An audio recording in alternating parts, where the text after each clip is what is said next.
اس کو جانا تھا کہاں؟ اللہ کی طرف راستہ جانا تھا، وہ راستہ کہیں اور جا رہا ہے، ہمارے حجرے کی طرف جا رہا ہے یا ہماری مسجد کی طرف جا رہا ہے۔ تعلیم کا مقصد یہ دو ہے، انما بعثت لاتمم مکارم الاخلاق و انما بعثت معلما، یہ دونوں چیزیں جو ہے تعلیم کا نہیں، نبوت کا مقصد ہے، نبوت کا مقصد ہے، آپ صلی اللہ علیہ وسلم کی بعثت کا مقصد ہے، اس کو خود رسول اللہ صلی اللہ علیہ وسلم نے فرمایا ہے۔ اب ہم کو یہ سمجھنا ہے کہ تعلیم ہے کیا۔ انما بعثت معلما بتایا نا، میں سکھانے کے لیے معلم بنا کر آیا ہوں، بن کر کے بھیجا گیا ہوں، بنا کر بھیجا گیا ہوں۔ تو تعلیم کیا ہے، کیا سکھانا ہے، کیسے سکھانا ہے؟ سکھانے کے لیے مدرسے کی ضرورت نہیں، سکھانے کے لیے جامعہ یونیورسٹی کی ضرورت نہیں، سکھانے کے لیے ہر فرد تک اپنا علم منتقل کرنا ہے، اس کو سکھانا بولتے ہیں۔ آپ کو اسی لیے ایک حدیث میں فرمایا آپ صلی اللہ علیہ وسلم نے، بلغوا عنی ولو آیا، ایک بات معلوم ہے تو سکھا دو دوسرے کو، پہنچا دو دوسرے کو۔ سکھانے کا مطلب انما بعثت معلما میں سارے صحابہ کرام کو ایک ہی بار آپ صلی اللہ علیہ وسلم نے بیٹھا کر آ جاؤ میں دار القرآن اور دار الحدیث اور جامعہ اسلامیہ قائم کر رہا ہوں، سب لوگ علم حاصل کرنے کے لیے آ جاؤ، یہ نہیں۔ تعلیم کا مطلب، پڑھنے کا مطلب الگ ہے، تعلیم کا مطلب ہوتا ہے جس وقت انسان کو جس چیز کی ضرورت ہے اس وقت تعلیم دی جائے۔ مثال کے طور پر 5 سال کا بچہ ہے، اس وقت ابھی کس چیز کا علم چاہیے اس کو، وہ علم دینا ہے۔ 12 سال کا بچہ ہو گیا ہے، اب اس کو کیا سکھانا ہے، وہ علم دینا ہے۔ 15 سال کا بچہ ہو گیا ہے، اس کو اب کیا سکھانا ہے، وہی سکھانا ہے۔ بچی ہے، اس کو کیا سکھانا ہے، مرد ہے، اس کو کیا سکھانا ہے۔ تو سماج کے اندر عمر کے لحاظ سے جس کیٹیگری میں جس انسان کو جس چیز کی ضرورت ہے وہ اس کو سکھانا ہے۔ ایک مزدور آدمی ہے، اس کو مزدوری کرنی ہے، اس کو مزدوری کے سارے اصول اور ضوابط سکھانے ہیں۔ ایک آدمی ملازم ہے، ملازمت کرنا ہے، ملازمت کے سارے اصول اور ضابطے سکھانے ہیں۔ ایک آدمی نوکری کر رہا ہے، ایک آدمی تعلیم حاصل کر رہا ہے، ایک آدمی ادارہ چلا رہا ہے، ایک آدمی ظلم کے خلاف لڑ رہا ہے، ایک آدمی وکیل ہے، ایک آدمی جج ہے، ایک آدمی تقسیم کار کرنے والا ہے۔ یہ سارے لوگوں کو اس کے لیے کیا ضروری ہے وہ سکھانا ہے، اس کو تعلیم بولتے ہیں۔ یہی ہے تعلیم۔ اس کو آپ روحانیت اور مادیت سے الگ ہٹ کے دیکھیے، روحانیت اور مادیت سے الگ ہٹ کے دیکھیے۔ روحانیت کون سے علم میں ہے اور مادیت کون سے علم میں ہے، میں وہ بحث نہیں کر رہا ہوں۔ میں یہ کہنا چاہ رہا ہوں رسول اللہ صلی اللہ علیہ وسلم نے جو فرمایا انما بعثت معلما، اس کا مقصد یہ ہے کہ آپ صلی اللہ علیہ وسلم نے 60 سال میں ایک بوڑھی اسلام قبول کیا تو اس کو کیا کیا ضروری ہے وہ سکھایا ہے۔ 50 سال میں ایک شخص نے، ایک صحابی نے ایمان قبول کیا، اس کو آپ صلی اللہ علیہ وسلم نے سکھایا۔ ایک بچپن میں ایک بچے نے اسلام قبول کیا، اس کو کیا کیا چاہیے وہ آپ صلی اللہ علیہ وسلم نے سکھایا۔ جب جنگ میں جا رہے تھے اس وقت کیا چیز سکھانا تھا وہ آپ صلی اللہ علیہ وسلم نے سکھایا ہے۔ تعلیم کا مقصد ایک جگہ بیٹھ کر چند کتابیں پڑھا دینا نہیں ہے۔ انما بعثت معلما کا مقصد اس سے پورا نہیں ہوتا۔ میں اس کے خلاف نہیں ہوں، مدرسے میں پڑھانا ہے، مکاتب میں پڑھانا ہے، اچھا کام ہے الحمدللہ، لیکن انما بعثت معلما میں جو ایک وسیع نظریہ رسول اللہ صلی اللہ علیہ وسلم نے پیش کیا ہے، ہر انسان کو سکھانے کی ضرورت ہے۔ ایک آدمی جا رہا ہے، راستے سے کھڑے ہو کے پیشاب کر رہا ہے، اس کو سکھانا ہے پیشاب کیسے کرنا ہے۔ ایک آدمی جا رہا ہے، غلط نگاہ کسی ماں بہن پہ ڈال رہا ہے، اس کو سکھانا ہے اپنی نگاہ کیسے رکھنی ہے۔ ایک آدمی جا رہا ہے، کسی کے ساتھ مذاق کر رہا ہے، اس کو سکھانا ہے دوسرے کے ساتھ کیسے پیش آنا ہے۔ ایک بچہ گالی دے رہا ہے، اس کو سکھانا ہے بات کرنے کی تہذیب کیا ہے۔ انما بعثت معلما کا مطلب وہ، انما بعثت معلما۔ دوسرا رسول اللہ صلی اللہ علیہ وسلم نے جو فرمایا ہے انما بعثت لاتمم مکارم الاخلاق، اس کو بولتے ہیں تہذیب اخلاق۔ ایک ہے تعلیم دین، تعلیم اسلام، اور ایک ہے تہذیب اخلاق۔ تہذیب کا مطلب ہے مہذب بنانا۔ یہ مورتی بنانے والے کو دیکھیں کہ آپ لوگ مورتی جو بناتے ہیں دیکھیں ہیں، وہ ایک پتھر لیتے ہیں، پتھر بڑا سا لیں گے، پھر اس کو دیکھیں گے بہت دیر تک دیکھیں گے، کدھر سے پھوڑیں گے تو کان نکلے گا، کدھر سے پھوڑیں گے تو ناک نکلے گا، اور کدھر سے پھوڑیں گے تو بال بنائیں گے، کدھر سے پھوڑیں گے تو آنکھ نکلے گی، ایسا سوچتا ہے۔ ایک دم سے ہتھوڑا مارنا شروع نہیں کرتا، پہلے وہ بہت غور سے بہت دیر تک اس پتھر کو دیکھتا ہے، کدھر سے ہم اس کو پھوڑ کر کے تراش کر کے بنائیں گے۔ پھر چھینی ہتھوڑی لے کر کے بہت آرام سے ناک بنائے گا، آنکھ بنائے گا، بھاؤں بنائے گا، داڑھی بنائے گا، گلا بنائے گا، کان بنائے گا، ایسا کرتے ہیں نا۔ اس کو بولتے ہیں تہذیب۔ ایک انسان پیدا ہو گیا ہے، وہ جس ماحول میں رہے گا ویسا بن جائے گا، اس کو بنانے کی ضرورت نہیں پڑے گی۔ جس ماحول میں رہے گا، ایک انسان کو آپ جنگل میں لے جا کے دیکھ لیجئے، وہ جنگلی بن جائے گا، اس کو جنگلی بننے کے لیے سکھانے کی ضرورت نہیں، وہ بن جائے گا۔ ایک انسان جب پیدا ہوا ہے، اس انسان کو انسانی اخلاق میں، انسانی لباس میں، اللہ تبارک تعالیٰ کے مطالبہ شدہ مادے کے اندر، میٹیریل میں، اس کے پردے میں اس کو کیسے ڈھالا جائے گا، کیسے بڑھایا جائے گا، کیسے پروان چڑھایا جائے گا، اس کو بولتے ہیں تہذیب اخلاق۔ وہ صرف کھانے سے متعلق نہیں ہے، وہ صرف لباس سے متعلق نہیں ہے، وہ صرف بات کرنے سے متعلق نہیں ہے، وہ صرف معاملات سے متعلق نہیں ہے، وہ انسانیت کی ساخت سے متعلق ہے۔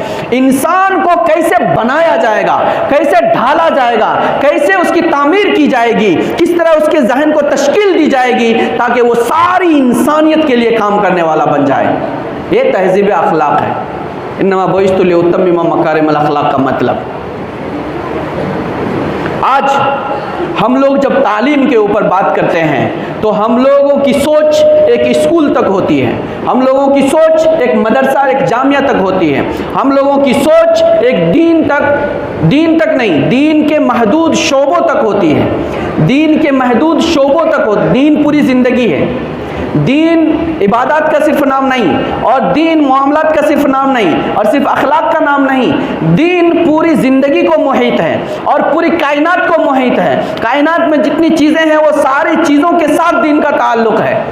دین کا تعلق صرف انسان کے ساتھ نہیں، کائنات میں جتنی چیزیں ہیں سب کے ساتھ دین کا تعلق ہے۔ انسان جس سامان کو جس طرح برت رہا ہے، وہ برتنے کے حساب سے اس کے اندر دینداری بے دینی آ جائے گی۔ اس لیے جب ہم لوگ ادارہ چلاتے ہیں، جب ہم لوگ مدرسے چلاتے ہیں، جب ہم لوگ اسکول چلاتے ہیں، جب ہم لوگ کالج چلاتے ہیں، تو ایک بہت براڈ مائنڈ، وسیع دماغ والا، ایک کھلا ذہن والا، پوری انسانیت کے لیے کام کرنے والا، پوری دنیا کو ہدایت سے آشنا کرنے والا ایک فرد تیار کرنا ہے، وہ ہمارے دماغ میں ہونا چاہیے۔ وہ ذہن میں رکھ کر ایک بچے کو ہم نورانی قاعدہ میں الف با تا پڑھاتے ہیں نا، اس کو وہی ثواب ملے گا۔ وہ ذہن میں رکھ کر کے ایک آدمی بخاری پڑھاتا ہے نا، اس کو وہی ثواب ملے گا۔ وہ ذہن میں رکھ کر ایک یونیورسٹی کے اندر ایک آدمی پی ایچ ڈی کرتا ہے نا، اس کو وہی ثواب ملے گا۔ ثواب کے لیے نہیں کرنا ہے، ثواب آپ کو ملے گا، وہ تو آٹومیٹکلی چیز ہے۔ ثواب آپ کو ملے، ثواب کے لیے نہیں کرنا ہے۔ ہم لوگوں نے آج سب کچھ ثواب کے لیے کرنا شروع کیا۔ 10 روپے دیجئے بھائی، ٹھیک ہے 10 روپے دے رہے ہیں، ہم کو ثواب ملے گا، اس لیے دیا ہے۔ ایک انسانیت کا تقاضا بھی ہے، وہ ثواب کے ساتھ ساتھ وہ انسانیت کا تقاضا۔ آپ کو انسان اللہ تعالیٰ نے اس لیے بنایا ہے کہ آپ انسان کی ضرورت میں کام آئیں۔ یہ کام آنا دین ہے، اس میں ثواب آپ کو الگ سے ملے گا۔ یہ کام آ جانا، ایک ضرورت مند کی ضرورت میں کام آ جانا، یہ دین ہے، اس میں ثواب آپ کو الگ سے ملے گا۔ آپ ایک انسان کو، ایک بچے کو، ایک بوڑھے کو، ایک مرد کو، ایک عورت کو قرآن کی تعلیم دیجئے، یہ دین ہے، ثواب آپ کو الگ سے ملے گا۔ لیکن ہم کیا سوچتے ہیں، چلو الحمدللہ رب العالمین پڑھا دیے نا، مجھے کتنی نیکیاں مل گئی ہے۔ ہم نیکیوں کے پیچھے رہ کر کے اس کا جو اصل مواد ہے، اصل روح ہے، اس روح کو ہم لوگوں نے چھوڑ دیا ہے۔ یہ ہے اصل پرابلم، اصل مسئلہ یہ ہے۔ اس لیے تعلیم کے مقصد کو ہم کو سمجھنا ہے، تعلیم کے مقصد کو ہم کو سمجھنا ہے۔ رسول اللہ صلی اللہ علیہ علیہ وسلم جس کام سے دنیا کے اندر بھیجے گئے تھے اس کو ہمیں سمجھنا ہے، تب صحیح معنی میں ہم اسلام کا صحیح پیغام دنیا کے سامنے عام کر سکتے ہیں۔ آج اگر یہاں پر پوچھ لیا جائے لوگوں سے کہ آپ لوگ مسلمان ہیں، تو سب لوگ بولیں گے ہاں مسلمان ہیں۔ کسی کو شک ہے کیا مسلمان ہونے میں؟ سب لوگ ہیں نا مسلمان۔ اگر پوچھا جائے گا آپ یہ بتائیے کہ اسلام کیا ہے، تو سب لوگ الگ الگ بولیں گے۔ اسلام کیا ہے پوچھیں گے تو سب الگ الگ بولیں گے۔ کوئی بولیں گے نماز پڑھنا اسلام ہے، کوئی بولیں گے اسلام ایک گھر کا نام ہے، کوئی بولیں گے عبادت کا نام ہے، کوئی بولیں گے کلمہ پڑھنے کا نام ہے، کوئی بولیں گے نہیں 5 چیزوں کے مجموعے کا نام ہے، کوئی بولیں گے 10 چیزوں کے مجموعے کا نام ہے، کوئی اور کچھ بولے گا، کوئی اور کچھ بولے گا۔ اس کا مطلب تعلیم ہم کو نہیں ملی، دین ہم کو ملا ہی نہیں۔ دین ہم کو ملتا تو ہم سب ایک ہی دین کے ماننے والے ہیں، ایک ہی جواب ہوتا۔ ہر انسان کے پاس الگ الگ دین ہے، دماغ میں الگ الگ اسلام ہے، وہی الگ الگ اسلام ہم سب کو دے رہے ہیں، بچوں کو دے رہے ہیں، بیویوں کو دے رہے ہیں، عورتوں کو دے رہے ہیں، مردوں کو دے رہے ہیں، دنیا کو دے رہے ہیں۔ ایک عارف محمد خان کے پاس دین ہے، اسلام ہے، جس میں وہ بول رہا ہے پردہ اسلام میں نہیں ہے، تو اس میں اور ہائی کورٹ کے جج میں کیا فرق رہا؟ دونوں منافق، دونوں مشرک، دونوں کافر، دونوں کے اس کے پاس دین وہی ہے۔ ایک آدمی بول رہا ہے جے شری رام بولنا عبادت اور پنیہ کا کام ہے، ایک مولانا بول رہا ہے، وہ بول رہا ہے کہ بھگوان رام ہمارا وہ کیا تھے پروج تھے، اس لیے جو ان کو نہیں مانتا ہے وہ ہندوستانی نہیں ہے، وہ دین اس کو ملا ہے، وہ اسلام اس کے پاس ہے، وہ اسلام ہے کیا؟ اس لیے تعلیم کا مطلب ہم بچوں کو دین سکھانا چاہیے، اس کو دین کی حقیقت بتانا چاہیے، اسلام کیا ہے وہ بتانا ہے۔ ان کو ایک کنفیوز ہے، پورے لوگ کنفیوز ہے، کیا ہے جی اسلام، کیا ہے جی دین، کیا کرنا ہے؟ کوئی بول رہا ہے کہ دین جو ہے تبلیغی جماعت میں گئے یہی دین ہے، کوئی بول رہا ہے مدرسے میں گئے تو یہ دین ہے، کوئی بول رہا ہے کہ نہیں جی یونیورسٹی میں گئے تو وہ دین ہے، کوئی بولتے ہیں جی داڑھی کرتا پاجامہ ٹوپی یہ دین ہے، دینداری اسی کو بولتے ہیں نا۔ سب لوگوں کے پاس دین الگ الگ ہے۔ پھر اللہ کا بھیجا ہوا رسول کا دیا ہوا دین کون سا؟ وہ ہے اصل تعلیم کا مقصد۔ وہ اگر ہم ہماری ان نسلوں کو سمجھائیں گے تو یہ کبھی گمراہ نہیں ہوں گے، ان کو کوئی گمراہ نہیں کر سکے گا، کوئی ان کو بھٹکا نہیں سکے گا۔ دین اور اسلام کا مطلب ہے وہ قانون، وہ ضابطہ، وہ اصول زندگی جو اللہ تعالیٰ نے انسانوں کو زندگی گزارنے کے لیے نازل کیا ہے، اس قانون اور ضابطے کو دین کہا جاتا ہے، اسلام کہا جاتا ہے۔ اسلام زندگی گزارنے کے اصول اور طریقوں کو بولا جاتا ہے، اور جو انسان ان اصول اور ضرورتوں کو ان اصول اور ضابطوں کو قبول کرے گا، اور وہ بھی آدھا چیدہ نہیں، مکمل طور پر قبول کرے گا، وہی مسلمان ہوگا۔ اپنے آپ کو مسلمان کہلانے والا اللہ کے یہاں مسلمان نہیں۔ وَمَن يَبْتَغِي غَيْرَ الْإِسْلَامِ دِينًا، اللہ تعالیٰ نے بتایا نا، اپنے آپ کو ایک آدمی مسلمان کہہ رہا، وہ اسلام اللہ تعالیٰ کے یہاں معتبر نہیں۔ وہ اسلام اللہ تعالیٰ کے یہاں معتبر ہے جو اللہ تعالیٰ نے نظام اور ضابطہ رسول کو دیا ہے، اور اس پر وہ انسان مکمل طور پر عمل کر رہا ہے۔ اس انسان کو اپنے آپ کو مسلمان کہلانے کی ضرورت نہیں، وہ خود بخود مسلمان ہو جائے گا۔ وہ سماکم المسلمین، وہ خود بخود مسلمان ہو جائے گا۔ تو دین، اسلام کا کنسپٹ، نظریہ، سوچ واضح کرنا ہے، بچوں کے دماغ میں صحیح چیز بھرنا ہے۔ پھر وہ اسلام ایک انسان کو کس طرح پروان چڑھاتا ہے، بچپن سے بڑے لڑکپن تک، لڑکپن سے جوانی تک، جوانی سے ادھیڑ عمر تک، ادھیڑ عمر سے لے کر کے 40 سال تک، اس کے بعد بڑھاپے تک، اس کے بعد مرنے تک، ہر فیلڈ میں ہر انسان کی مختلف ضرورتیں ہیں۔ وہ ضرورتیں کیسے پوری کرنی ہے یہ سکھانا ہے۔ اس کا نام تعلیم ہے، اس کا نام تعلیم ہے۔ چند کتابوں کو، چند نصابوں کو پڑھا دینے کا نام تعلیم نہیں۔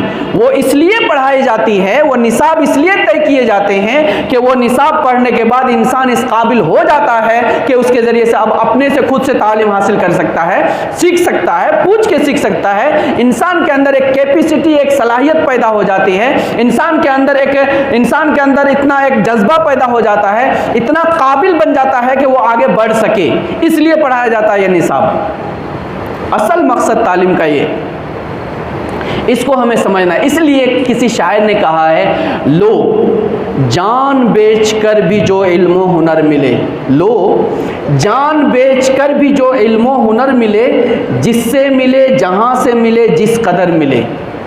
علم اور ہنر تعلیم ہے، یہ جہاں سے جس قدر ملتا ہے، کسی کے یہاں ملے گا اما پارا تک، کسی کے یہاں ملے گا قرآن تک، کسی کے یہاں ملے گا تفسیر تک، کسی کے یہاں ملے گا عالم ہونے تک، کسی کے یہاں ملے گا فضیلت تک، کسی کے یہاں ملے گا افتاء تک، کسی کے یہاں ملے گا قضا تک، کسی کے یہاں ملے گا درس تدریس حدیث تک، کسی کے یہاں ملے گا تدریب فی الافتاء تک، کسی کے یہاں الگ ہے۔ جہاں ملتا ہے، جتنا ملتا ہے، جس کے پاس ملتا ہے، وہ ولو بالسین بتانا، اطلب العلم ولو بالسین، تم کو چین جانا پڑتا ہے نا سیکھنے کے لیے تو جاؤ، کیونکہ اس کے بغیر تم دیندار نہیں بن سکتے، اس کے بغیر تم اسلام والے مسلمان نہیں بن سکتے۔ ہم لوگ سمجھتے ہیں کہ اسلام مسلمانوں کا مذہب، جی سمجھتے ہیں نا، اسلام کس کا مذہب؟ مسلمانوں کا مذہب ہم لوگ سمجھتے ہیں۔ اسلام مسلمانوں کا مذہب نہیں، اسلام انسانوں کا مذہب۔ اسلام جن ضابطوں اصولوں کا نام ہے، اس کو جو بھی انسان قبول کر لے گا وہ مسلمان ہو جائے گا، چاہے وہ قبول کرنے والا یہودی کے گھر میں پیدا ہوا، چاہے سکھ کے گھر میں پیدا ہوا، عیسائی کے گھر میں پیدا ہوا، برہمن کے گھر میں پیدا ہوا، ہندوستان میں پیدا ہوا، افریقہ کے جنگل میں پیدا ہوا، کہیں پر بھی کسی بھی زبان، رنگ، نسل میں پیدا ہوا ہے، وہ انسان اللہ کے ضابطے زندگی کو قبول کر لیتا ہے۔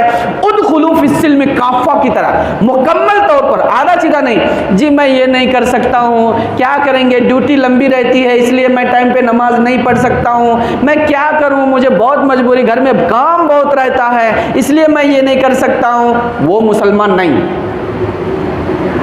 اس کا مطلب جب انسان یہ بول رہا ہے تو اس کا مطلب اس نے نظام حیات کو سمجھا ہی نہیں، اسلام کو سمجھا ہی نہیں۔ اسلام سمجھے گا تو اسلام کے خلاف وہ سر منہ بال برابر بھی اتر سے مس نہیں ہو سکتا ہے۔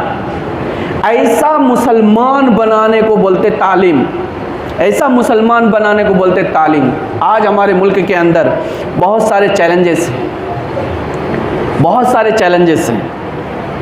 ان چیلنجوں کے اندر ایک بہت بڑا چیلنج ہے مسلم نسلوں کو ارتداد سے بچانا، مسلم نسلوں کو ارتداد سے بچانا، خاص طور سے مسلم بچیوں کو۔ آپ سوچ رہے ہیں جی ہمارے یہاں جو ہے بہت اہم حل ہے، حل دیتے ہیں ہمارے اکابرین جو ہے۔ ایک جگہ ایسے ارتداد کی ہوا چلی تو مشورہ ہوا کیا کرنا چاہیے۔ سب لوگوں نے مشورہ کیا کہ دیکھیے ابھی ماحول بہت خراب ہو رہا ہے، اس لیے بچیوں کو ارتداد سے روکنے کے لیے کیا کرنا چاہیے، مسجد میں درس تعلیم شروع کرنا ہے۔ کیا کرنا ہے؟ مسجد میں درس تعلیم شروع کرنا ہے۔ مسجد میں درس تعلیم کون سنتا معلوم؟ وہ 5 بوڑھے جس کو سماج میں کوئی کام نہیں ہے، وہ 5 بوڑھے بیچارے بیٹھے رہتے ہیں، ان کو کوئی کام نہیں محلہ کے اندر، نہ ان کی کوئی بات سنتا ہے نہ وہ کسی کی سنتے ہیں، وہ اکیلے آ کر مسجد میں بیٹھے رہتے ہیں، وہ درس قرآن وہ سنتے ہیں۔ اور یہ حل ہم کس کے لیے کر رہے ہیں؟ یہ کام ہم کس کے لیے کر رہے ہیں؟ ان لڑکیوں کے لیے کر رہے ہیں جو کالج جا رہی ہیں، ان لڑکیوں کے لیے کر رہے ہیں جو بازار جا رہی ہیں، ان لڑکیوں کے لیے کر رہے ہیں جو مارکیٹ جا رہی ہیں، ان لڑکیوں کے لیے کر رہے ہیں جو ملازمت کر رہی ہیں۔ ان لڑکیوں کا حل تعلیم میں مسجد کے اندر قرآن کا درس دے کر کے بڈھوں کو سنا رہے ہیں تاکہ وہ لوگ ارتداد سے بچ جائیں گے کیا؟ مطلب یہ ایسا ہوا ہے، وہ بربل کی کھچڑی کا واقعہ سنے کیا؟ بربل کی کھچڑی کا جو ہانڈی ہے نا، وہ ہانڈی رکھا ہے درخت کے اوپر، آگ جلا رہا ہے، یہاں کھچڑی پک جائے گی نا، ویسا ہو رہا ہے۔ بچیوں کو ارتداد سے بچانا ہے تو بچیوں کو سمجھانا پڑے گا، ان کو کس چیز کی ضرورت ہے، کیا کمی ہے، کیا خامی ہے، کیوں وہ غیر مسلم کے ساتھ جا رہی ہے، کیا سمجھ کر جا رہی ہے، اس کو پڑھنا پڑے گا، پڑھ کر اس کا حل دینا پڑے گا، اس کو سمجھانا پڑے گا، عزت و آبرو کی وقت بتانی ہوگی، ان کو انسانیت اور اسلام کے حقائق سے واقف کرانا ہوگا۔ جب تک یہ نہیں کریں گے تب تک وہ نہیں بچ سکتے ہیں۔ ہم ہمارے گھر کے اندر ہماری بیٹی کو کچھ بولنے کے لیے تیار نہیں ہیں، ہم مسجد میں آ کر مشورہ کرتے ہیں، میری بیٹی کی دوستی ہے غیر مسلم کے ساتھ ہے، میں کیا کروں؟ اس سے کام نہیں چلے گا، حل دینا ہے۔ اس حل دینے کا نام تعلیم ہے۔ یہ جو حل دیں گے نا، اس حل دینے کا نام تعلیم ہے۔ تعلیم کو ہم لوگوں نے محدود کیا، تعلیم بہت عام ہے۔ آج جو سب سے بڑا چیلنج وہ کیا ہے؟ ارتداد کا چیلنج ہے۔ اس کو روکنے کی ضرورت ہے، اور اس کو روکنے کی ذمہ داری امام صاحب کے اوپر نہیں۔ ہم لوگ سوچتے وہ تو امام صاحب کا کام ہے، صرف امام صاحب کے اوپر اس کی ذمہ داری نہیں، ہر فرد کی، جس کی بیٹی ہے اس باپ کی ذمہ داری، جس کی بہن ہے اس بھائی کی ذمہ داری، جس کی بیوی ہے اس شوہر کی ذمہ داری، اور جس کی ماں ہے اس بیٹے کی ذمہ داری، سب کی ذمہ داری ہے کہ ہماری عزت کا تعلق کسی غیر سے نہ ہو، ہمارا عزت کہیں بھی جا کے نیلام نہ ہو۔ ہماری عزت نیلامی کی تو ایک الگ بات ہے، اپنا ایمان قربان کر کے بیچ کر کے وہ جہنم میں جانے والے بن رہی ہے، اور ہم بہت سکون سے آرام سے اپنے گھروں کے اندر ہیں۔ یہ بہت خطرناک چیلنج ہے، اس کو ہمیں سمجھنے کی ضرورت ہے، قوم کو سمجھانے کی ضرورت ہے، سارے انسانوں کو سمجھانے کی ضرورت ہے، بچوں کو، طلبہ کو، طالبات کو، سب کو سمجھانے کی ضرورت ہے۔ ایک چیلنج۔ دوسرا چیلنج ہے ہمارے کمیونٹی کے اندر، مسلم کمیونٹی کے اندر ڈر کا نام سنے ہیں کیا؟ ڈر کا نام سنے ہیں؟ ڈر کس کو بولتے ہیں؟ کس کو بولتے ہیں؟ بی جے پی کو، آر ایس ایس کو، سنگھ پریوار کو، دشمن کو۔ ڈر ایک بیماری ایسی ہے کہ وہ بیماری پیدا ہو جائے تو دنیا کی اور کوئی بیماری نہیں بھی پیدا ہو جائے تو آدمی مر جاتا ہے، زندہ آدمی مر جاتا ہے۔ اس بیماری کا نام ڈر ہے۔ قرآن شریف میں اللہ تبارک تعالیٰ نے فرمایا کہ اگر تمہارے اندر ایمان ہے اور اگر صحیح معنی میں تم اپنے دعوے میں سچے ہو تو فَلَا تَخَافُوهُمْ وَخَافُونِي إِن كُنتُم مُؤْمِنِينَ، اگر تمہارے اندر ایمان ہے تو تم کو کسی سے ڈرنے کی ضرورت نہیں۔ کس سے ڈرو؟ مجھ سے ڈرو۔ آج مسلم نسلیں ڈر کر اپنی عزت بیچتی ہیں، آج مسلم نوجوان ڈر کر ظالم کا ساتھ دیتا ہے، آج مسلم کمیونٹی کے لیڈر ڈر کر بی جے پی کو ووٹ دیتا ہے، آج مسلم کمیونٹی کے ذمہ دار لوگ ڈر کر بی جے پی کا سپورٹ کرتا ہے، آر ایس ایس اور بجرنگ دل کا سپورٹ کرتا ہے۔ یہ ڈر اسلام میں نہیں ہے، اسلام میں نہیں ہے۔ اگر ڈر ہے تو سمجھ جائیے وہاں اسلام نہیں، اور جہاں اسلام ہے وہاں ڈر نہیں ہو سکتا ہے۔ ان نسلوں کو سمجھانا پڑے گا ڈر کا اسلام سے کوئی لینا دینا نہیں ہے۔ جو اللہ پر ایمان لاتا ہے وہ صرف اور صرف کس سے ڈرتا ہے؟ اللہ سے ڈرتا ہے، اللہ کے علاوہ کسی سے نہیں۔ وہ مر جائے گا حق پر کھڑا رہے گا، وہ ڈرے گا نہیں، وہ سہمے گا نہیں، وہ سمجھوتا نہیں کرے گا، وہ بھاگے گا نہیں، وہ پیچھے نہیں ہٹے گا، وہ ثابت قدمی کے ساتھ، استقامت کے ساتھ اپنی جگہ پر کھڑا رہے گا۔ یہ ڈر نکالنا ایک بہت بڑا چیلنج ہے اس وقت مسلم کمیونٹی کے سامنے۔ دو ہو گیا۔ تیسرا ایک چیلنج ہے، تیسرا چیلنج ہے ہمارے کمیونٹی کے اندر جو ذہنی بے راہ روی ہے۔ ذہنی بے راہ روی کا مطلب دینی بیزاری، دین کی طرف ان کا رجحان نہیں ہو رہا ہے، دنیا کی طرف رجحان بڑھتا چلا جا رہا ہے۔ ہم یہ نہیں کہہ رہے ہیں کہ آپ مت کمائیے، ہم یہ نہیں کہہ رہے ہیں کہ آپ گھر مت بنائیے، ہم یہ نہیں کہہ رہے کہ آپ اچھی سواری مت لیجئے، ہم یہ نہیں کہہ رہے کہ آپ اچھا لباس مت پہنیے، ہم یہ نہیں کہہ رہے کہ آپ اچھا کھانا مت کھائیے، ہم یہ کہہ رہے ہیں کہ یہ سب کام کیجئے لیکن مسلمان بن کے کیجئے، یہ سب کام کیجئے لیکن مسلمان بن کر کے کیجئے۔ آج جو دینی بیزاری عام ہوتی جا رہی ہے یہ بہت بڑا چیلنج ہے۔ آنے والے 2 پشتوں کے بعد کسی کے پاس ایمان نہیں رہے گا، 1 پشت کے بعد، 2 پشت چھوڑ دیجئے، 1 پشت کے بعد کسی کے پاس ایمان نہیں رہے گا، اسلام نہیں رہے گا۔ ایسی ایک ہوا، دینی بیزاری کی ہوا چل رہی ہے، اس کو روکنے کی ضرورت ہے۔ آل انڈیا امامز کونسل ہر زمانے میں ہر وقت موجودہ حالات اور چیلنج کو قبول کر کے کام کرنے والی ایک تنظیم کا نام ہے۔ ہم لوگ آل انڈیا امامز کونسل کا نام سنتے ہیں تو سوچتے ہیں جو لوگ نماز پڑھانے والے ہیں نا اس کی کونسل ہے، یہ نماز پڑھانے والے کی کونسل نہیں۔ وہ ہم لوگ اسلام کو نہیں سمجھے اس لیے ایسا سمجھ رہے ہیں، یہ بھی ایک سوچ ہے، یہ بھی ایک سوچ ہے۔ امام اسلام میں، عربی میں امام نماز پڑھانے والے کو نہیں بولتے، ان کو بھی بولتے ہیں، لیکن اصل میں امام اسلام کے اندر وہ ہوتا ہے جو قائد ہوتا ہے، ہر وقت قوم کے سامنے کھڑا ہوتا ہے، حالات میں اس کا حل دیتا ہے، مجبوری میں اس کے مجبوری کو دور کرتا ہے، ضرورت میں کام آتا ہے، اس کو امام بولتے ہیں۔ ایک آدمی مسجد میں امامت نہیں کرتا، مقتدی رہتا ہے، لیکن وہ قوم کی ساری ضرورتوں کو پورا کرنے والا ہے، وہ پولیس اسٹیشن میں جا کے لڑنے والا ہے، حقوق کے لیے عدالت جانے والا ہے، قوم کی عزت اور تحفظ کے لیے اپنے آپ کو قربان کر دینے والا، وہ ہے امام، وہ ہے قوم کا لیڈر، وہ ہے مقتدا۔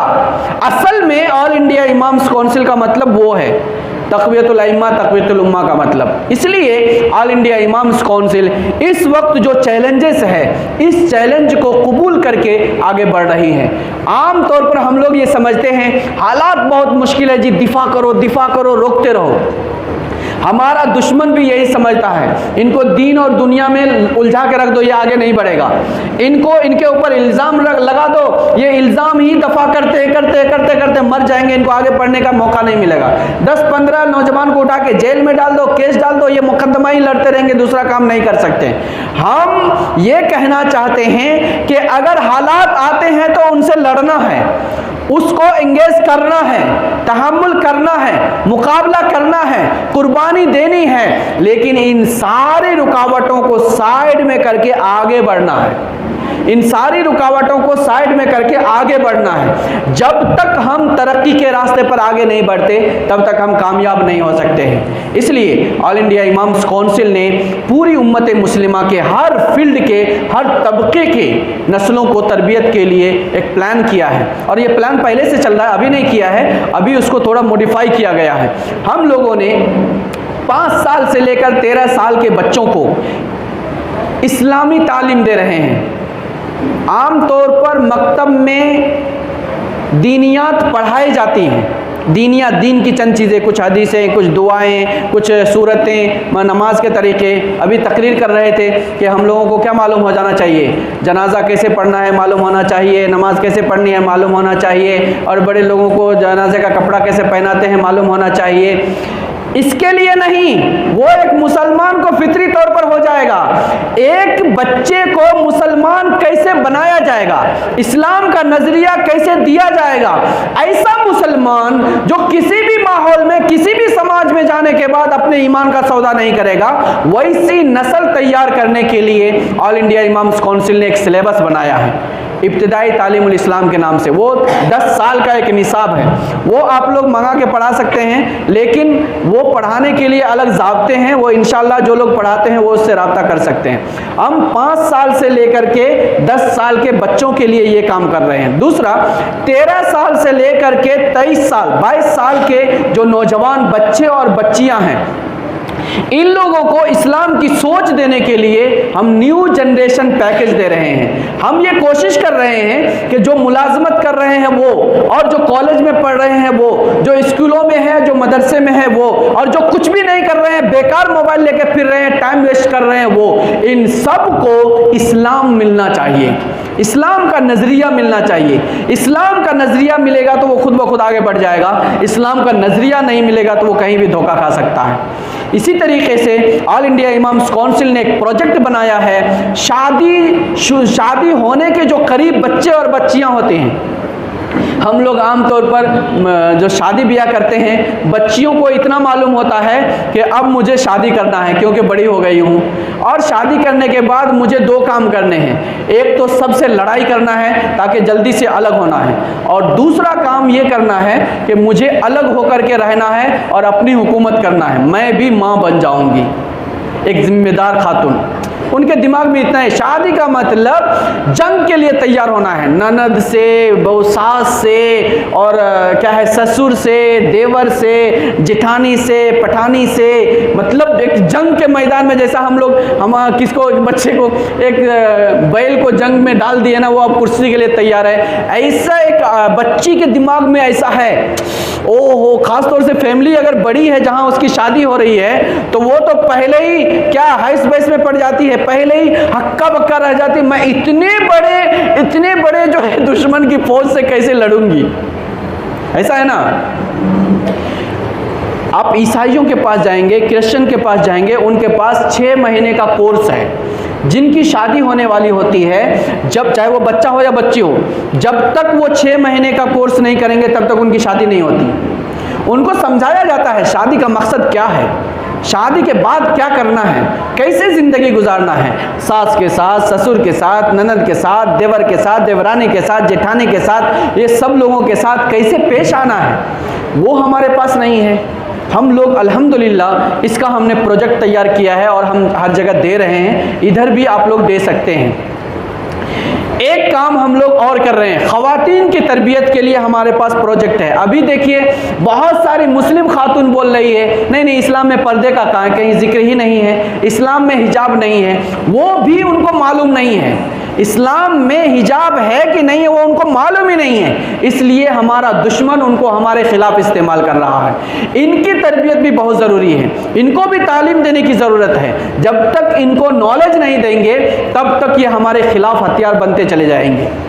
اس کے علاوہ ہم پورے ملک کے مسلمانوں کو اسلام کا نظریہ دینا چاہتے ہیں، حالات سے مقابلہ کرنے کے لیے تیار کرنا چاہ رہے ہیں۔ ہم ان کو بولنا چاہتے ہیں کہ آپ کے اوپر ذہنی طور پر حملہ ہوتا ہے تو آپ مقابلہ کیجئے، آپ کے اوپر سماجی طور پر، معاشی طور پر، سیاسی طور پر حملہ ہوتا ہے تو آپ اس کا مقابلہ کیجئے، اور اگر فزیکلی طور پر، جسمانی طور پر آپ پر حملہ ہوتا ہے تو آپ جسمانی طور پر بھی ہر وقت تیار رہیے تاکہ دشمن آ کر کے آپ کی مسجد کو اور مدرسے کو توڑ کر نہ جائے۔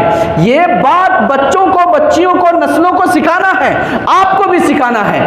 اس لیے ہم لوگ پورے ملک کے اندر ہر جمعہ میں جمعہ کا خطبہ دے رہے ہیں، ہر جمعہ میں جمعہ کا خطبہ دے رہے ہیں۔ آج کے سچویشن میں، موجودہ ماحول میں اسلام ہم سے کیا مطالبہ کرتا ہے یہ ہم پورے ملک کو دے رہے ہیں، یہ نظریہ دے رہے ہیں۔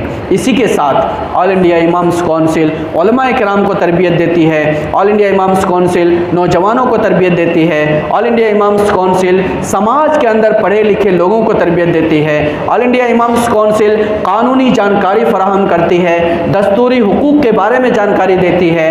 ہم یہ سمجھاتے ہیں کہ ہمارا لیگل رائٹس کیا کیا ہیں، دستور میں کیا کیا حقوق دیے گئے ہیں۔ کوئی بھی آ کے، پولیس آ کر ہم کو ڈرا کر دھمکا کر کے کچھ بھی بول دیتا ہے کہ ہم کو اتنا معلوم نہیں، ٹرین میں جا رہے ایک ٹی ٹی آئے گا، ٹکٹ ہے، کنفرم ہے، پھر بھی بولے گا یہ جو تمہارے ہاتھ میں ٹکٹ ہے نا یہ نقلی ٹکٹ ہے، 500 روپیہ جرمانہ فائن دینا پڑے گا، ہم دے دیتے ہیں۔ کیوں دے دیتے ہیں؟ کیونکہ ہم کو نہیں معلوم ہے۔